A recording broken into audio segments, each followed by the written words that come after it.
ಕಾರ್ಕಳದ ಶ್ರೀ ಅನಂತಶಯನ ದೇವಸ್ಥಾನವು ಐತಿಹಾಸಿಕ ಮತ್ತು ವಾಸ್ತುಶಿಲ್ಪದ ದೃಷ್ಟಿಯಿಂದ ಅತ್ಯಂತ ಮಹತ್ವದ ಸ್ಥಳವಾಗಿದೆ.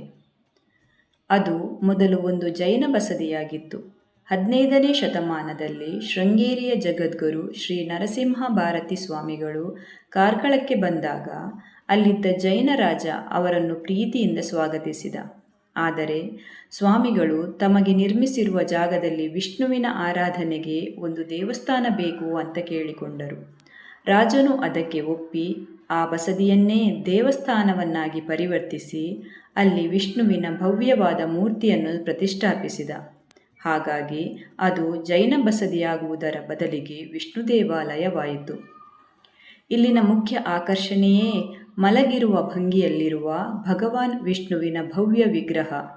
ಈ ವಿಗ್ರಹವನ್ನು ಒಂದೇ ಕಪ್ಪು ಶಿಲೆಯಲ್ಲಿ ಅಂದರೆ ಸಾಲಿಗ್ರಾಮ ಶಿಲೆಯಲ್ಲಿ ಕೆತ್ತಲಾಗಿದೆ.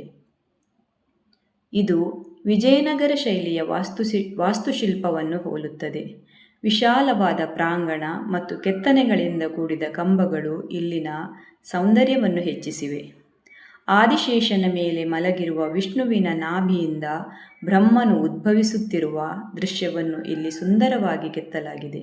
ಇದರೊಂದಿಗೆ ಶ್ರೀದೇವಿ ಮತ್ತು ಭೂದೇವಿಯರ ವಿಗ್ರಹಗಳೂ ಇವೆ.